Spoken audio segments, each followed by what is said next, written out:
आगे बढ़ेंगे, बात करेंगे मणिपुर हिंसा की। देखिए 80 दिन हो गए हैं और कई तो ये भी जानते हैं कि किस तरीके से अब कभी कभी वो अपने घर लौटेंगे नहीं लौटेंगे, ये ख्याल ही बस आता है, उनको भी कोई जानकारी नहीं है। फिर भी आंखों में इंतजार की उम्मीद तो रहती है। दो समुदाय और अनेकों परिवार मणिपुर में जी रहे हैं।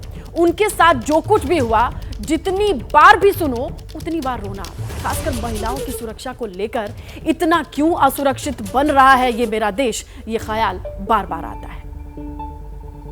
वो लोग ऐसा क्यों कर रहा है? पूरा घर जला दिया और पति भी लॉस है। अब मैं कैसे जीऊंगा?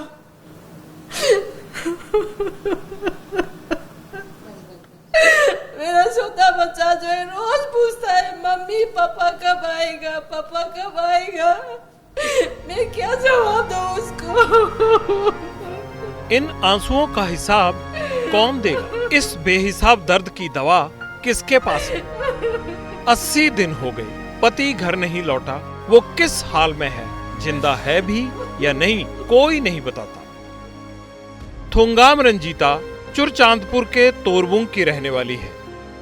मणिपुर की हिंसा में घर बचा नहीं, साथ ही रिश्तों का आशियाना भी जलकर खाक हो गया। 3 मई की शाम को क्या हुआ, ये बताते हुए रंजीता डर जाती है, लेकिन हमारी तो सुनकर रूह कांप गई। शाम के टाइम में 5:30 ऐसा होगा। हम लोग घर से निकलने की कोशिश कर रहा था, तो रोड में जो कुकी लोग रेले से आया था, तो हम लोग को पत्थर मारने का भी करता है। फिर हम लोग फिर से घर में घुस गया।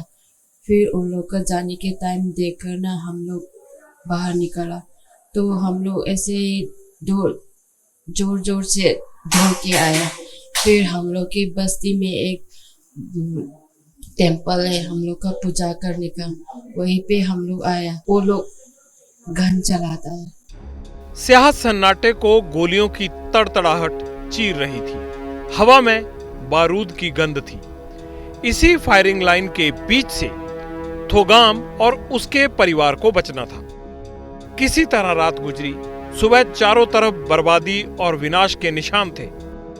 कोई सहारा बचा था तो सिर्फ रिश्तेदार या फिर रिलीफ कैंप। कुछ वक्त इसी उधेड़बुन में गुजरा। 11 मई आ गई। थोगाम के पति घर से चावल लेने के लिए निकले। 2 महीने गुजर गए, अब तक लौट कर नहीं आए। 3 दिन ऐसे हम लोग साथ में रहे। फिर 11 का मॉर्निंग में उसने बोला सब जला दिया, फिर भी हम लोग का राइस थोड़ा रह गया बोला। फिर वो लोग चला गया। मेरे दीदी की जो हस्बैंड है ना, उस भी था साथ में। उसके बाद वो लोग अंदर में घुस गया और चावल लेने के लिए। मेरे दीदी का पति जो ना, वो बाहर में था, तो उसने बोला शाम निकलो, वो कुकी मिलिट्री लोग आया है बोला। तो उसने बोला भैया तुम लोग जाओ, मैं आती हूँ बोला। तो हमारा भैया जो था वो निकल गया। उसके बाद कुकी मिलिट्री लोग आके उसको उन लोगों को पूरा राउंड करवा के रखा। हिंसा का ये हॉरर थोंगाम को सोने नहीं देता, लेकिन जो दर्द सीने में दबा था, हमारे कैमरे के सामने खुलकर बयां किया।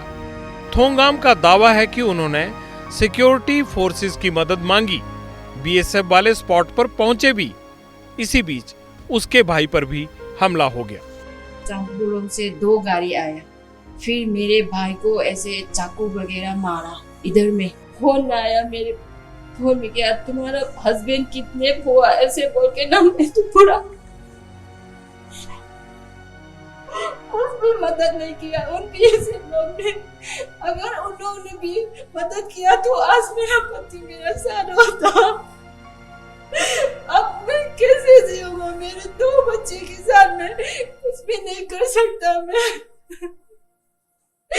रोज पूछता है मेरा छोटा बच्चा मम्मी हम लोग के पापा कब आएगा, ऐसे बोल के ना। आप लोग मेरा मदद कीजिए मेरे हस्बैंड को। अभी तक उसका पता नहीं चला वो जिंदा है कि लाइफ है। थोंगाम की जिंदगी उस नाव जैसी है जो मझधार में फंसी है और पतवार गायब है। एक हाथ में पति की तस्वीर है तो दूसरे में एफआईआर की कॉपी और वो दस्तावेज जो जुर्म के गवाह हैं। हर चौखट पर फरियाद लगाती है पर सुनने वाला सिस्टम बहरा है। हिंसा की ऐसी हजारों हकीकत है मणिपुर में। थोंगाम के बाद मुलाकात हुई साइकॉम रॉकी से। सेना से रिटायर हुए हैं। बेटा गांव वालों को बचाते हुए हिंसा की बलि चढ़ गया। बेटे पर नाज है और फख्र भी, लेकिन गम है तो उस हथियार का जिससे निकली गोली ने बेटे का सीना चीर दिया। रॉकी का दावा है कि वो हथियार सरकारी था। दुखी इस बात का है कि मेरा बेटा को ऊपर में जो गोली लगा है, जो इंसास एलएनजी की तरफ से लगा हुआ है, ये मणिपुर में जो परमानेंट जो सिक्योरिटी फोर्सेज बैठा है असम राइफल, जो असम राइफल ने उसी दिन एक कंपनी दे दनादन ये लोग ने फायरिंग किया विलेज का ऊपर में जो कुकी मिलिटेंट के साथ। इसी से पता चला है कि जो असम राइफल जो है कुकी लोग को साथ मदद करके मणिपुरी लोग के साथ ऊपर में फायरिंग चल रहा है। उसी कारण में मेरा बेटा जो है शहीद हो गया। साइकॉम वही कह रहे हैं जो 2 दिन पहले हमने कहा। मणिपुर में सरकारी हथियार उपद्रवियों के हाथ तक पहुंचे कैसे? पत्रकारिता कोई इमोशन नहीं है, ना अपना कोई ज्ञान देना है और ना कोई विचार थोपना है। पत्रकारिता क्या है? पत्रकारिता का मतलब है सही जानकारी इकट्ठा करना और तथ्य बताना। पत्रकारिता आज जितने महत्वपूर्ण दौर में है, शायद पहले नहीं थी। इस दौर से निकलने के लिए सिर्फ सच दिखाने की जरूरत है, वो सच जो आपके हित को आगे रखे। इसलिए अब रात 9 बजे प्राइम टाइम नहीं होगा, ये आपका टाइम है। जगविंदर पटियाल के साथ देखिए पब्लिक इंटरेस्ट 17 जुलाई से सोमवार से शुक्रवार रात 9 बजे सिर्फ एबीपी न्यूज पर।